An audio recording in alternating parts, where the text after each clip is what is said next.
Gachiakuta is an amazing series, and one thing that any good anime needs is great characters. Currently, most of these characters come from the Cleaners, who are the main faction, but there's another group playing a massive role in this series as well, and that's the Raiders. Although seemingly much smaller in size, the Raiders make up for that in their firepower and utility, as each one of them seems to be very strong. Well, almost all of them. So today, my goal is to go over every character from the Raiders that we know of so far, and hopefully give y'all a better understanding about this faction. Before I get into that though, just know that this video will contain manga spoilers. I just can't talk about these guys without spoiling some stuff. So if you're anime only or want to keep reading the manga first, just come back to this video when you're ready. Also, just one more thing, I've got a video in the description that covers all the Cleaners as well, so if you like this video, go check that one out too. Alright, with that out of the way, let's dive in.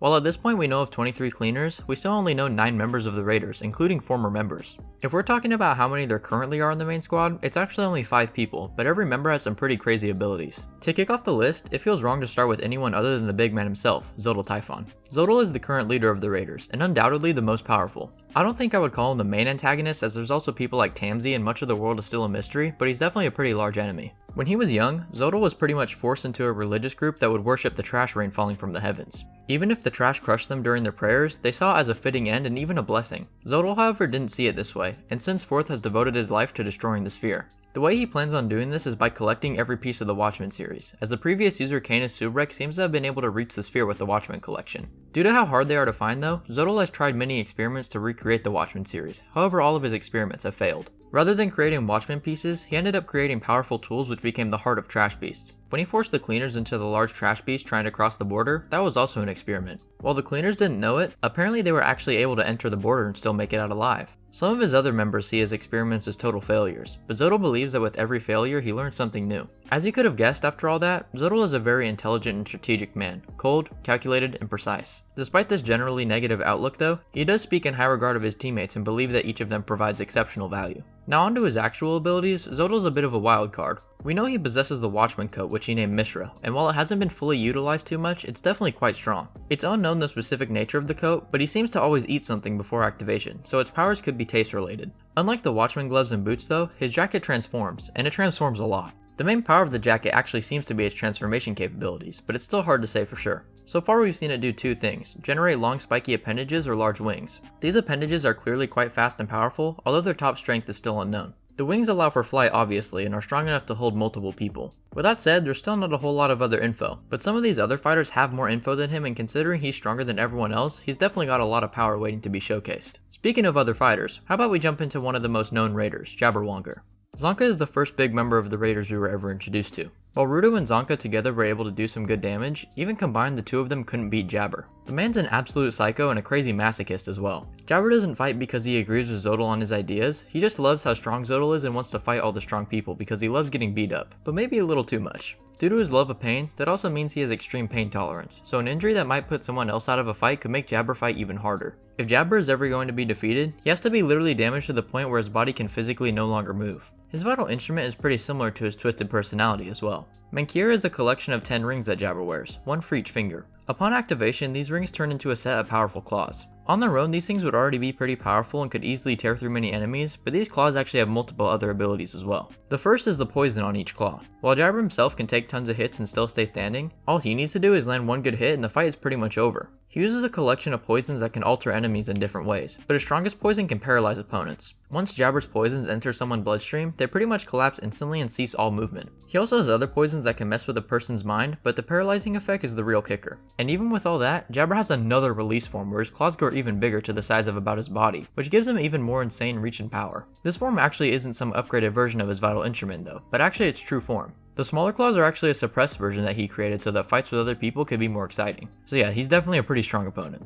Alright, moving on, next up I'm just going to quickly bust through these 2 minor characters, Konza and this other lady that we never got the name of. These 2 were previous raiders, but the woman was defeated by Zonka and Konza was taken out by the Hellguard. Konza's vital instrument were a pair of snowshoes that pretty much let him turn any material into solid ground. The woman though had an ability that paired quite well with him, as she could manipulate the environment using clay. She was capable of creating clay dolls, holes in the floor, and making movement very hard by shifting the ground to be unstable. As you could probably tell, unstable ground makes enemy movement difficult, but for Konza he was capable of maneuvering on it just fine. Nonetheless, these 2 were pretty much just fodder characters that were taken out quite easily. Alright, next up let's talk about an actually important character, Cthoni Andor. Cthoni is a woman who rarely speaks up, and in a way has some similar mannerisms to Zodyl. She doesn't really show much emotion, seems to be quite calculated, and is a very effective team player. Cthoni isn't actually a fighter, but she might just have the most utility out of any raider. Her vital instrument is a manhole that gives her teleportation powers. The inner workings of this power are a bit confusing, but based off what I've seen, here's how I think it works. The manhole cover is able to create portals to varying degrees depending on the amount of light around her. In brighter light, Cthoni can only make portals that lead to other pipes, manholes, tunnels, or similar enclosed spaces that she's already been to before. But when she's in the dark, those limitations are removed, and she can pretty much teleport anywhere. So far, all the portals we've seen her use have some kind of environmental structure like a pipe or tunnel, so it seems that the phrase teleport anywhere still has limitations too.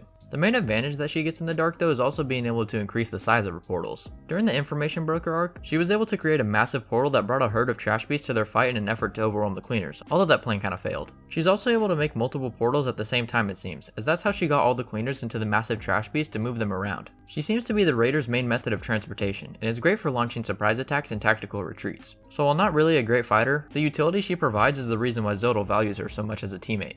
Alright, next up is Noerde, another previous member of the team. Noerde is previously a member of the Celia tribe, a group of female warriors that were all but wiped out by a massive trash storm that decimated their village. Due to being from said tribe, she grew up learning how to fight and is pretty skilled in hand-to-hand combat. What makes her even stronger though is her comb. By running this vital instrument through her hair, it charges it with electricity. If anyone is then touched by her hair, they suffer extreme electrical damage, which was especially detrimental for Rio. With Rio's weapon being massive metal scissors, fighting Noerde's electrically charged hair head-on would have just fried her. Her hair is also incredibly long, so she's got some decent range and versatility as well. There are limitations on this comb though, specifically the time limit. She can only charge her hair for a minute or two before having to reapply electricity. Doing this mid-battle can be pretty hard, so she has to really maximize her power while it's up, otherwise she's at a major disadvantage. She also has one last move which she used on the cleaners, which was overloading the electricity. By pushing past her limits, Noerde sent out a blast of massive electric damage to all of the cleaners, but at the cost of completely burning out all of her hair. But after that she got launched out of the trash beast and seemingly slimed out by the Watchmen, so she's gone for good now. Now before I get to the last two current members of the Raiders, there's just one more previous member, and that's Fu Roster. Despite Fu being a previous member of the Raiders, he was never actually a bad guy, but he's not really a good guy either. Fu's whole thing is that he hates making decisions for himself, and therefore wants everyone else to make decisions for him. I think he mentioned that if everyone makes decisions for him, he can never be at fault for anything going wrong, but still, his reasonings for thinking that way are a mystery. After that major trash beast fight, Fu was left behind with no one to follow orders from, so he just asked the cleaners if he could join them, and surprisingly it kind of worked. Eventually the cleaners and the raiders faced off again, and when the cleaners asked Fu for help this time, he instantly got to work. Fu's vital instrument is a doll named Hai, that when activated swaps personalities with him. I think Fu developed Hai out of some kind of trauma response, and those infused emotions in the doll almost make Hai a second person existing within Fu. Once Hai is out though, he starts to go absolutely crazy.